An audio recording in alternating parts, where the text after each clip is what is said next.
കൃഷ്ണ. എല്ലാവർക്കും മാധവത്തിലേക്ക് സ്വാഗതം. ഇന്ന് സ്കന്ദഷഷ്ഠി വ്രതത്തിൻ്റെ 3-ാമത്തെ ദിവസമാണ്. നമ്മൾ കുറച്ച് ദിവസങ്ങളായി സ്കന്ദപുരാണത്തിലെ കഥകളാണ് പറഞ്ഞുകൊണ്ടിരിക്കുന്നത്.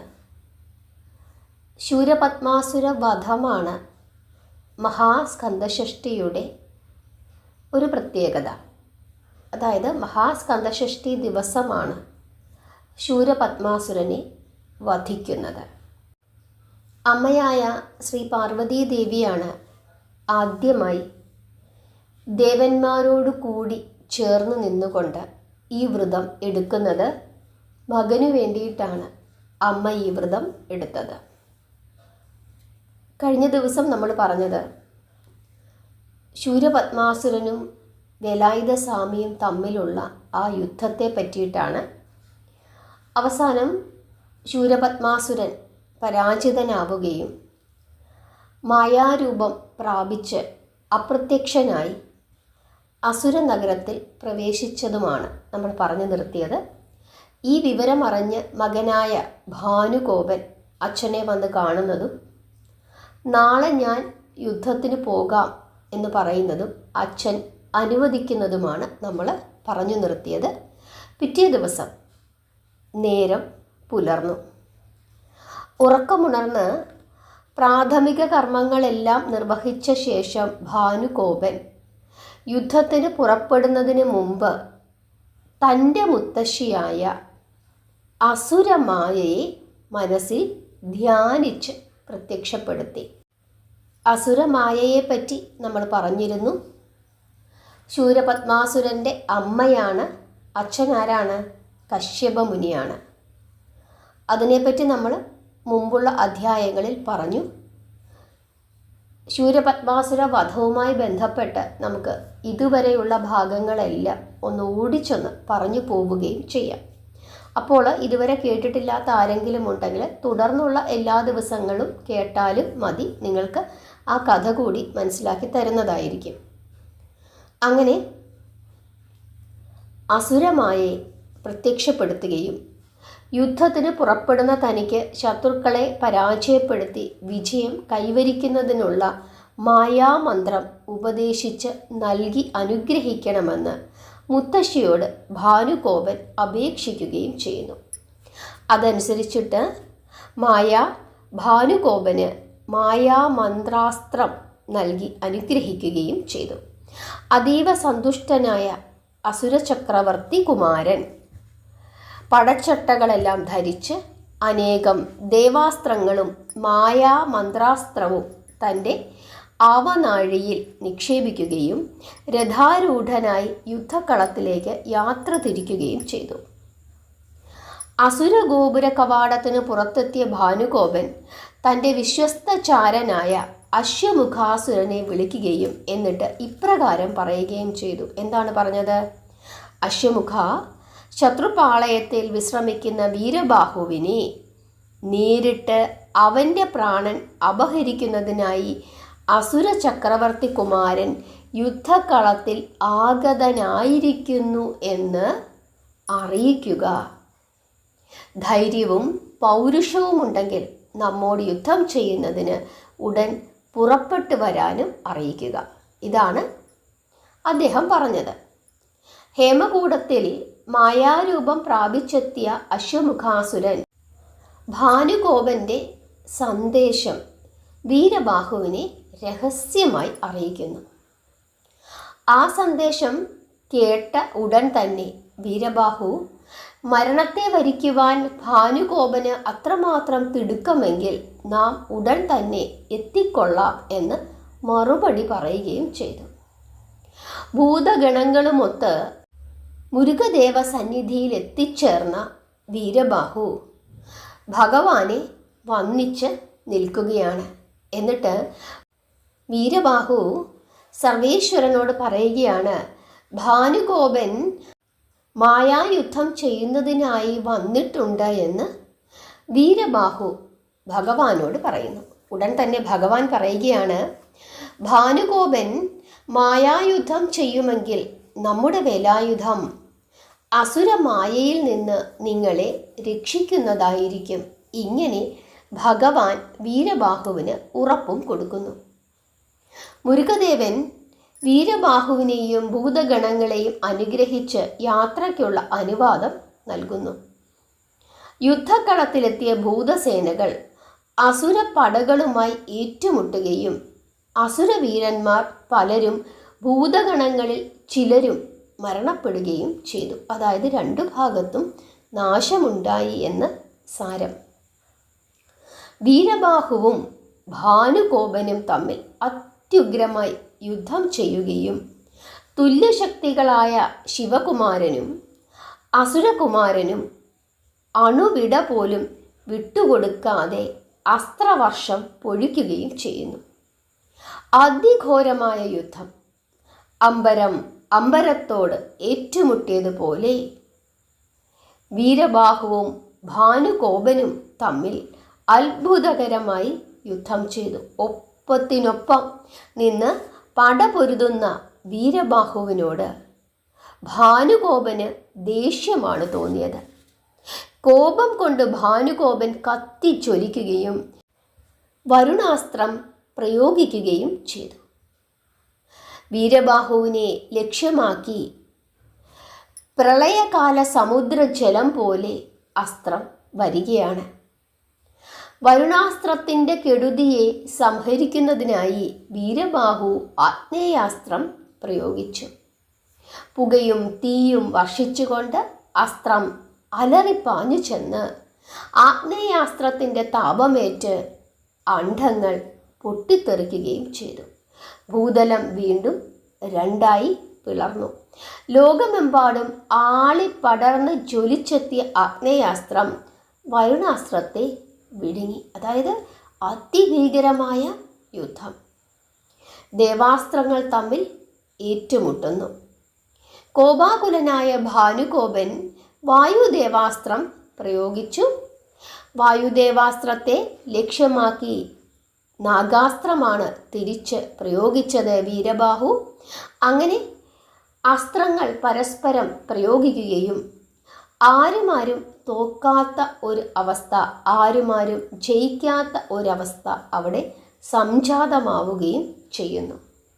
അങ്ങനെ ഏകനായി ഇതേപോലെ നിന്ന് വീരബാഹുവുമായി യുദ്ധം ചെയ്ത് ജയിക്കുക എന്നത് അസാധ്യമായ കാര്യമാണ് എന്ന് ശൂരപത്മാസുരൻ്റെ പുത്രനായ ഭാനുകോപന് മനസ്സിലാവുകയും മാത്രമല്ല വീരബാഹു തന്നെ നിഗ്രഹിക്കുന്നതിനും സാധ്യതയുണ്ട് എന്ന് ചിന്തിക്കുകയും ചെയ്യുന്നു. ഇനിയും താൻ യുദ്ധക്കളത്തിൽ നിൽക്കുന്നത് ആപത്താണ് എന്ന് ചിന്തിച്ച ഭാനുകോപൻ മായാമന്ത്രം ഉച്ചരിച്ച് പുകയായി ആകാശത്തിൽ മറഞ്ഞു പോവുകയും ചെയ്തു. അങ്ങനെ മായയാൽ അവിടെ നിന്നും അപ്രത്യക്ഷനാകുന്നു ഭാനുകോപൻ. അങ്ങനെ ഭാനുകോപൻ തിരിച്ച് അസുര നഗരത്തിൽ പ്രവേശിക്കുന്നു. ഭാനുകോപൻ തിരിച്ചു വന്നതറിഞ്ഞ ശൂരപത്മാസുരൻ്റെ ഏറ്റവും മിടുമിടുക്കനായ മറ്റൊരു പുത്രൻ ഹിരണ്യൻ പിറ്റേ ദിവസം യുദ്ധത്തിനായി പുറപ്പെടുന്നു. ഹിരണ്യൻ ഭൂതഗണങ്ങളോട് ഏറ്റുമുട്ടുന്നു. ഹിരണ്യൻ്റെ യുദ്ധസാമർഥ്യത്തിൽ ധാരാളം ഭൂതഗണങ്ങൾ കൊല്ലപ്പെടുകയും ചെയ്യുന്നു. അവസാനം വീരബാഹുവിൻ്റെ അസ്ത്രത്താൽ ഹിരണ്യന് മരണം സംഭവിക്കുന്നു. ഹിരണ്യൻ മരിച്ചതറിഞ്ഞ ശൂരപത്മാസുരന് വളരെയധികം ദുഃഖമാണ് ഉണ്ടായത്. ആ സമയത്ത് മറ്റൊരു പുത്രനായ അഗ്നിമുഖാസുരൻ ശൂരപത്മാസുരനെ ചെന്നു കാണുകയും താൻ യുദ്ധത്തിനു പോകാൻ തയ്യാറാണ് എന്ന് അറിയിക്കുകയും ചെയ്തു.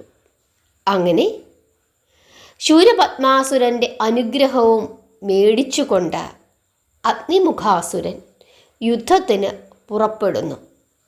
അഗ്നിമുഖാസുരനും കഠിനമായ യുദ്ധമാണ് കാഴ്ചവെച്ചത് എങ്കിലും ആ യുദ്ധത്തിൽ അഗ്നിമുഖാസുരനും മരണപ്പെടുന്നു. ഇതെല്ലാം അറിഞ്ഞ ശൂരപത്മാസുരൻ്റെ മറ്റ് 3000 പുത്രന്മാരും യുദ്ധത്തിനായി പുറപ്പെടുകയും അവരെല്ലാം തന്നെ മരണപ്പെടുകയും ചെയ്യുന്നു. ഇതോടുകൂടി ശൂരപത്മാസുരന് സങ്കടം സഹിക്കാൻ വയ്യാത്ത അവസ്ഥയായി. ആ സമയത്ത് മന്ത്രിമാരിൽ പ്രമുഖനായ ധർമ്മകോപൻ ശൂരപത്മാസുരനെ ആശ്വസിപ്പിച്ചുകൊണ്ട് താൻ യുദ്ധത്തിന് പോകാൻ തയ്യാറാണ് എന്ന് പറയുകയും അസുര രാജാവിൻ്റെ അനുഗ്രഹവും അനുവാദവും വാങ്ങിക്കൊണ്ട് ധർമ്മകോപൻ എന്ന മന്ത്രിമുഖ്യൻ യുദ്ധത്തിന് പുറപ്പെടുകയും അദ്ദേഹവും ആ യുദ്ധത്തിൽ പരാജിതനാവുകയും ചെയ്യുന്നു. ഇതെല്ലാം കണ്ടും കേട്ടും കൊണ്ടിരിക്കുകയാണ് ആദ്യ ദിവസം മായയാൽ മറഞ്ഞുപോയ ഭാനുകോപൻ. യുദ്ധപരാജയവും പുത്രവിയോഗവും ധീരനായ അസുരകുല ചക്രവർത്തിയെ അസ്വസ്ഥനാക്കി. അസുരദൂതന്മാർ വന്ന് എല്ലാ വിവരങ്ങളും ഭാനുകോപനോട് പറയുന്നു. ഇതെല്ലാം കേട്ട ഭാനുകോപൻ വളരെയധികം ദുഃഖിതനായി തീരുകയും ചെയ്യുന്നു. യുദ്ധപരാജയങ്ങൾ ഒരു പക്ഷേ അസുരകുലത്തിൻ്റെ അവസാനമായിരിക്കുമോ എന്ന് ഭാനുകോപൻ ഭയക്കുന്നു.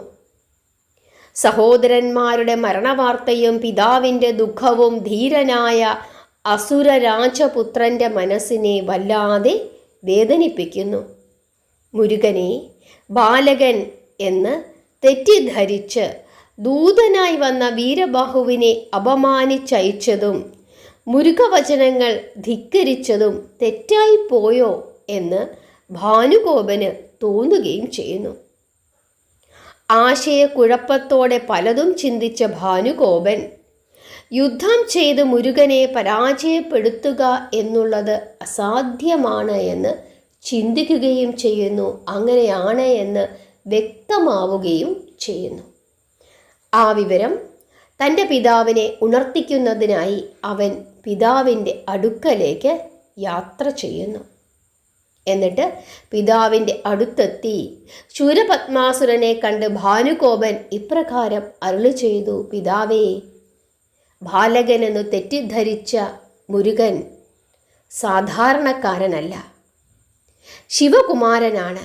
അവൻ്റെ അത്ഭുതശക്തി സാമാന്യമായതല്ല. ആ ബാലകനുമായി യുദ്ധം ചെയ്ത് നമുക്ക് നേരിട്ട പരാജയത്തെക്കുറിച്ച് നാം ചിന്തിക്കേണ്ടിയിരിക്കുന്നു. ശാന്തനായി പ്രസന്ന ചിത്തനായി നിന്ന് ഇത്രയും സാഹസകൃത്യങ്ങൾ ചെയ്യുവാൻ ശക്തിയുള്ള മുരുകന് കോപമുണ്ടായാൽ അത് അസുരകുലത്തിൻ്റെ നാശമായിരിക്കും. മായാവിയായിരുന്ന ക്രൗഞ്ചാസുരനെയും വിഷ്ണുദേവൻ്റെ ചക്രായുധം അപഹരിച്ച് മാലയായി ധരിച്ചിരുന്ന താരകാസുരനെയും തൻ്റെ വേലായുധം കൊണ്ട് നിഗ്രഹിച്ചവനാണ് മുരുകൻ. ആ വേലായുധത്തെ വെല്ലുവിളിക്കുന്നതിനുള്ള ശക്തി ആർക്കും ഉണ്ട് എന്ന് തോന്നുന്നില്ല. പിതാവേ, നിമിഷ നേരത്തിൽ ത്രിലോകങ്ങളെയും നശിപ്പിക്കുവാനുള്ള ശക്തി ഉള്ളവനാണ് ആ ശിവകുമാരൻ. കാനനത്തിൽ ചെന്ന് മുയലുകളെയും മാനുകളെയും വേട്ടയാടി പിടിച്ച് ഭക്ഷണമാക്കുന്നവർ ചിലപ്പോൾ പുലികളുടെ ആക്രമണത്താൽ മരണപ്പെടാറുണ്ട്. അതുപോലെ അശക്തരായ ദേവന്മാരെ പീഡിപ്പിച്ചു വരുന്ന നാം ഇപ്പോൾ ശക്തനായ മുരുകൻ്റെ ആക്രമണത്തിന് ഇരയായി ശക്തി നശിച്ച് സർവനാശം എന്ന നിലയെ പ്രാപിച്ചിരിക്കുകയാണ്. മുരുകൻ്റെ ദൂതനായി വന്ന വീരബാഹുവിനെ പോലും പരാജയപ്പെടുത്തുവാൻ നമുക്ക് കഴിയുന്നില്ല. വിജയം കൈവരിക്കാം എന്നുള്ള ഉത്തമ വിശ്വാസമുണ്ടെങ്കിൽ മാത്രമേ വിവേകികൾ ഏതെങ്കിലും ഒരു പ്രവൃത്തിക്ക് തുനിയുകയുള്ളൂ. അതല്ലാതെയുള്ള പ്രവൃത്തി നാശത്തിലെത്തിക്കും. പിതാവേ, ശക്തരും ധീരന്മാരുമായ പല പുത്രന്മാർ അങ്ങേക്ക് നഷ്ടപ്പെട്ടു. അവശേഷിച്ചിരിക്കുന്ന നമ്മുടെ പ്രാണനും ഒരുപക്ഷെ അപഹരിക്കപ്പെടാം. യുദ്ധമെന്ന് കേൾക്കുമ്പോൾ പിന്തിരിഞ്ഞോടുന്നത് ഭീരുത്വമാണ്. അവിടുത്തെ ഈ പുത്രൻ ഇപ്പോൾ ഇപ്രകാരമെല്ലാം ഉണർത്തുന്നത് പ്രാണഭയം കൊണ്ടാണെന്ന് അവിടുന്ന് തെറ്റിദ്ധരിക്കരുത്. ഇനിയും വളരെയേറെക്കാലം പ്രശസ്തിയോടും അധികാരബലത്തോടും കൂടി അവിടുന്ന് വാണരുളണം എന്ന് എനിക്ക് ആഗ്രഹമുണ്ട്. അതുകൊണ്ടാണ് പറയുന്നത്, ഇനിയെങ്കിലും കാരാഗ്രഹത്തിൽ കിടക്കുന്ന ദേവന്മാരെ അങ്ങ് മോചിപ്പിക്കണം. ഇങ്ങനെയെല്ലാം ഭാനുകോപൻ അച്ഛനോട് പറയുന്നു. പക്ഷേ വിനാശകാലം അത് അടുത്തു കഴിഞ്ഞിരുന്നു. അതുകൊണ്ട് തന്നെ ശൂരപത്മാസുരൻ ഭാനുകോപൻ്റെ ഉപദേശവചനങ്ങളൊന്നും തന്നെ അംഗീകരിച്ചില്ല. പക്ഷേ കോപത്തോടുകൂടി ഭാനുകോപനോട് പറയുകയാണ്, ഉപദേശങ്ങളൊന്നും ഇങ്ങോട്ട് പറയണ്ട, നീ ഭീരുവാണ്, അതുകൊണ്ടാണ് നീ പിന്തിരിഞ്ഞ് ഓടിപ്പോന്നത്. എന്നിട്ട് ഇപ്പോൾ ഇങ്ങനെയുള്ള വർത്തമാനങ്ങളൊക്കെ പറയാൻ വേണ്ടി ഇങ്ങോട്ട് വന്നിരിക്കുന്നു. ദേവന്മാരെ മോചിപ്പിച്ചു ഭീരുവെന്ന പേരോടുകൂടി ജീവിക്കുവാൻ എനിക്ക് സാധിക്കുകയില്ല. യുദ്ധം വരട്ടെ, യുദ്ധത്തിൽ ഒരുപക്ഷെ ഞാൻ മരിക്കുമായിരിക്കും, എങ്കിലും ധീരനായി ഞാൻ മരിക്കും. അതുകൊണ്ട് ഞാൻ തന്നെ യുദ്ധത്തിന് പൊയ്ക്കോളാം എന്ന് പിതാവ് മകനോട് പറയുന്നു. വിധിയെ മാറ്റിയെഴുതുവാൻ സാധിക്കുകയില്ല എന്ന് മനസ്സിലാക്കിയ ഭാനുകോപൻ പിതാവിനെ തടഞ്ഞുകൊണ്ട് പറയുകയാണ്, വേണ്ട പിതാവേ, ഞാൻ പോകാമെന്ന്. അങ്ങനെ ഭാനുകോപൻ യുദ്ധത്തിന് പോകുന്നു.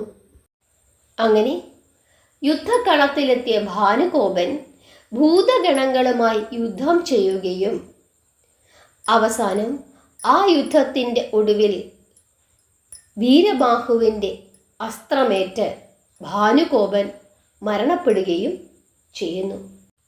വീരബാഹു സ്കന്ദദേവനെ മനസ്സിൽ ധ്യാനിച്ചിട്ട് തൻ്റെ വാൾ ഭാനുകോപൻ്റെ വലതു കൈ ലക്ഷ്യമാക്കി ആഞ്ഞു വീശുകയും അങ്ങനെ വലതുകരം അറ്റ വീണ ഉടൻ തന്നെ ഇടതുകരത്തിൽ വാളേന്തിയ അസുരകുമാരൻ വീരബാഹുവിനെ ആക്രമിക്കുന്നതിന് ആഞ്ഞെടുക്കുകയും അടുത്ത ക്ഷണത്തിൽ ഭാനുകോപൻ്റെ ഇടതുകരവും വീരബാഹു അരിഞ്ഞു വീഴ്ത്തുകയും ചെയ്തു. വീരബാഹുവിന് നേരെ മായപ്പടയെ നിയോഗിക്കുവാൻ ഭാനുകോപൻ മനസ്സിലോർത്തപ്പോൾ തന്നെ ഭാനുകോപൻ്റെ ശിരസ് വീരബാഹു വെട്ടിക്കളഞ്ഞു. അങ്ങനെയാണ് ഭാനുകോപൻ മരണപ്പെട്ടത്. അസുര ചക്രവർത്തി കുമാരൻ്റെ ശിരസും കൈകളും വജ്രതുല്യമായ ശരീരവും ചലനമറ്റ് മണ്ണിൽ പതിച്ചു. ആ ധീരയോദ്ധാവിൻ്റെ ദേഹം ശക്തികളെല്ലാം നഷ്ടപ്പെട്ട് ശവശരീരമായി അതാ മണ്ണിൽ കിടക്കുന്നു. ധീരനായ ആ രാജകുമാരൻ മണ്ണോട് മണ്ണായി ഭവിക്കുന്നു. സൂര്യനെ അടിമയാക്കി ലോകത്തെ വിറപ്പിച്ച സിംഹതുല്യനായ ആ അസുര ചക്രവർത്തി കുമാരൻ്റെ മരണത്തിൽ ദേവന്മാർ ആശ്വസിച്ചു, മഹർഷിമാർ ആഹ്ലാദിച്ചു. ദേവന്മാർ വീരബാഹുവിനെ വാഴ്ത്തി സ്തുതിച്ചു. ആകാശത്തിൽ നിന്ന് ഭൂമിയിലെത്തിയ വീരബാഹു ഭൂതഗണങ്ങളോട് എത്രയും പെട്ടെന്ന് സ്കന്ദദേവനെ കണ്ട് നമുക്ക് പ്രാർത്ഥിക്കാം, ഇവിടെ നടന്ന കാര്യങ്ങളെല്ലാം സ്കന്ദദേവനെ അറിയിക്കാം, എത്രയും പെട്ടെന്ന് പുറപ്പെടണം എന്ന് പറയുകയും അതനുസരിച്ചിട്ട് ഭൂതഗണങ്ങളും 1,08,000 വീരന്മാരും വീരബാഹുവുമൊത്ത് സ്കന്ദദേവനെ കാണുകയും ദർശിക്കുകയും അദ്ദേഹത്തെ നമസ്കരിക്കുകയും ചെയ്യുന്നു. വീരബാഹുവിനെ പിടിച്ചെഴുന്നേൽപ്പിച്ച് സ്കന്ദദേവൻ ഇപ്രകാരം അരുളി ചെയ്തു: വീരബാഹു, നിന്റെ വീരപരാക്രമങ്ങൾ ദർശിച്ച് നാം സന്തുഷ്ടനായി. നിനക്ക് എന്തു വരമാണ് വേണ്ടത്? സ്കന്ദദേവൻ ഇങ്ങനെ ചോദിക്കുന്നത് കേട്ട ദേവന്മാർ ഭയപ്പെട്ടു. ഒരുപക്ഷേ വീരബാഹു സ്കന്ദദേവനോട് ഇന്ദ്രപദവിയോ ബ്രഹ്മപദവിയോ ആവശ്യപ്പെട്ടേക്കുമോ എന്ന് അവർ ഭയന്നു. പക്ഷേ ദേവന്മാർ കരുതിയതുപോലെ പദവികൾ കാംക്ഷിക്കുന്നവരായിരുന്നില്ല അവരാരും. പ്രത്യേകിച്ച് വീരബാഹു തൻ്റെ സ്വാമിയായ മുരുകദേവൻ്റെ തൃപ്പാദങ്ങളെ എന്നും സേവിക്കുവാനുള്ള ഭാഗ്യം തനിക്ക് നൽകണം എന്നാണ് വീരബാഹു ആവശ്യപ്പെട്ടത്.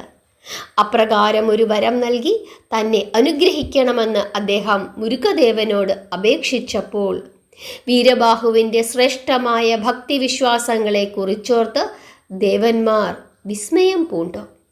വാസ്തവത്തിൽ സ്കന്ദദേവ തൃപ്പാദങ്ങളെ സേവിക്കുന്നതിനുള്ള സൗഭാഗ്യം സിദ്ധിക്കുന്നതിലും ഉപരിയായി മറ്റെന്തു പദവിയാണ് വേണ്ടത്? നിറഞ്ഞ മനസ്സോടുകൂടി സ്കന്ദദേവൻ വീരബാഹുവിനെ അനുഗ്രഹിച്ചു. ആ സമയത്ത് അങ്ങകലെ അസുരനഗരത്തിൽ ശൂരപത്മാസുരൻ തൻ്റെ പ്രിയപുത്രൻ്റെ മരണവാർത്തയറിഞ്ഞ് ബോധരഹിതനായി നിലത്തു വീണു. മറ്റുള്ള എല്ലാ പുത്രന്മാരും യുദ്ധക്കളത്തിൽ മരണപ്പെട്ടു വീണപ്പോൾ നീ ഉണ്ടല്ലോ എന്ന് നാം സമാധാനിച്ചു. പക്ഷേ നീ നൽകിയ ഉപദേശങ്ങളെല്ലാം ഞാൻ കാറ്റിൽ പറത്തി. അതിൻ്റെ ഫലമാണ് ഇന്നു ഞാൻ അനുഭവിക്കുന്നത് എന്നൊക്കെ പറഞ്ഞ് ശൂരപത്മാസുരൻ കരയുകയാണ്. തൻ്റെ വീരപുത്രനെ കുറിച്ചോർത്ത് ശൂരപത്മാസുരൻ പലതും പറഞ്ഞു, വിലപിച്ചു. പുത്രൻ്റെ മൃതദേഹത്തിൽ കെട്ടിപ്പിടിച്ച് വിലപിച്ച ശൂരപത്മാസുരൻ തൻ്റെ പുത്രൻ്റെ മരണത്തിന് കാരണഭൂതനായ വീരബാഹുവിനെ വധിക്കും എന്ന് ശപഥം ചെയ്യുന്നു.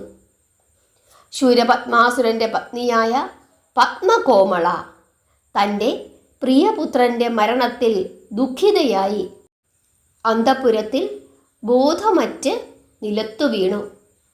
ഭർത്താക്കന്മാരെ നഷ്ടപ്പെട്ട രാക്ഷസികളും പുത്രന്മാരെ നഷ്ടപ്പെട്ട അമ്മമാരും അവരെക്കുറിച്ചൊക്കെ ഓർത്ത് നിലവിളിച്ചുകൊണ്ട് നടന്നു. അസുരനഗരത്തിൽ വിലാപങ്ങളും തേങ്ങിക്കരച്ചിലുകളും പല ഭാഗങ്ങളിൽ നിന്നും ഉയർന്നു.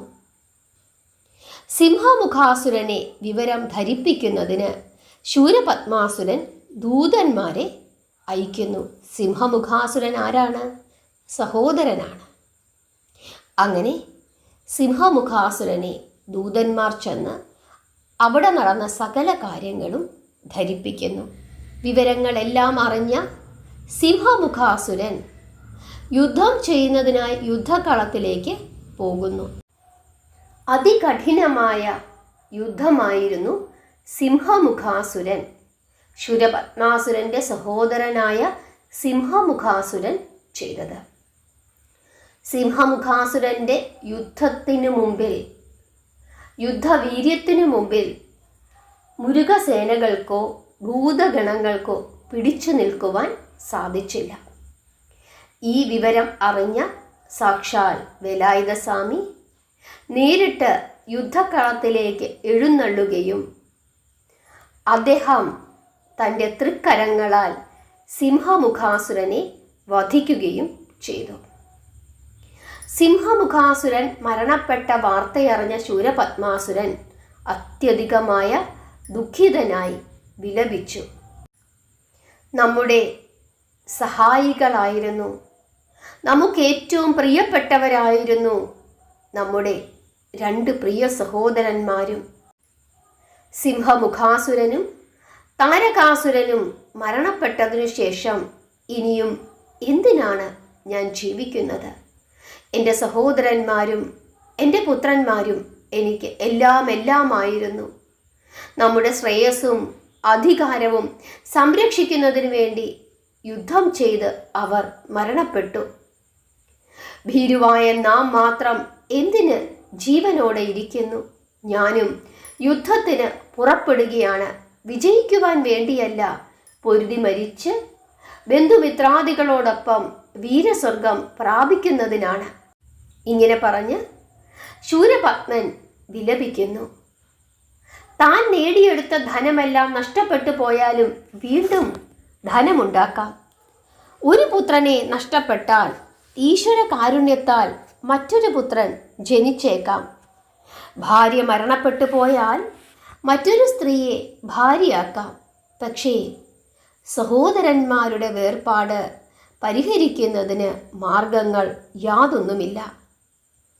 സഹോദരന്മാരെ നഷ്ടപ്പെട്ട് ശൂരപത്മാസുരൻ തൻ്റെ വിലയും നിലയും മറന്ന് ഊണും ഉറക്കവും ഉപേക്ഷിച്ച് പൊട്ടിക്കരഞ്ഞു.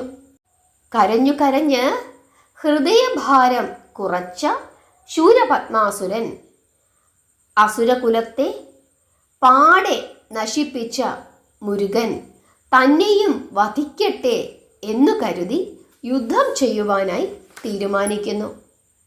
മുരുകനുമായി യുദ്ധം ചെയ്ത് വിജയിക്കാം എന്ന് ഇപ്പോൾ ശൂരപത്മാസുരന് മോഹമില്ല.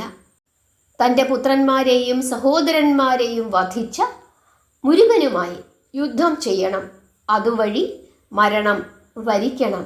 ഇത് മാത്രമായിരുന്നു ഇപ്പോൾ ശൂരപത്മാസുരൻ്റെ ചിന്ത. തൻ്റെ ചാരന്മാരെ എല്ലാം വിളിച്ചു വരുത്തിയ ശൂരപത്മാസുരൻ ഇപ്രകാരം കൽപ്പിച്ചു: 1008 അണ്ഡങ്ങളിലും അവശേഷിക്കുന്ന സകല അസുരവീരന്മാരോടും യുദ്ധത്തിന് തയ്യാറായി ഉടൻ തന്നെ വീരമഹേന്ദ്രപുരിയിൽ എത്തണമെന്ന് അറിയിക്കുക. ഇങ്ങനെ ചാരന്മാരെ ശൂരപത്മാസുരൻ ചട്ടം കെട്ടുന്നു. അതിനുശേഷം മനസ്സുകൊണ്ടും ശരീരം കൊണ്ടും യുദ്ധത്തിന് ശൂരപത്മാസുരൻ തയ്യാറാകുന്നു. ഹരേ കൃഷ്ണ. ഇനി ശൂരപത്മാസുര യുദ്ധവും ശൂരപത്മാസുര വധവുമാണ്. അത് നമുക്ക് അടുത്ത ദിവസം നോക്കാം. നിങ്ങൾക്കെല്ലാവർക്കും ഇന്നത്തെ ഈ ഭാഗം മനസ്സിലായി എന്ന് വിശ്വസിക്കുന്നു. മനസ്സിലാകാത്ത ആളുകൾ, ഇനി മനസ്സിലായ ആളുകളും ഒരു തവണ കൂടി കേട്ട് നമ്മുടെ മനസ്സിലേക്ക് ഈ ഭാഗങ്ങളൊക്കെ കൊണ്ടുവരണം. അസുര രാജാവായിരുന്നു എങ്കിലും അദ്ദേഹത്തിൻ്റെ പുത്രസ്നേഹവും സഹോദര സ്നേഹവും എല്ലാം തന്നെ നമ്മൾ പ്രത്യേകമായി ഓർക്കേണ്ടതാണ്. ശൂരപത്മാസുരൻ്റെ മകനുണ്ടായ, അതായത് ഭാനുകോപനുണ്ടായ ആ ഒരു തിരിച്ചറിവും നമ്മൾ ഓർക്കേണ്ടതാണ്. ഇതെല്ലാം മനസ്സിലാക്കി പ്രാർത്ഥിക്കുക. ഹരേ കൃഷ്ണ.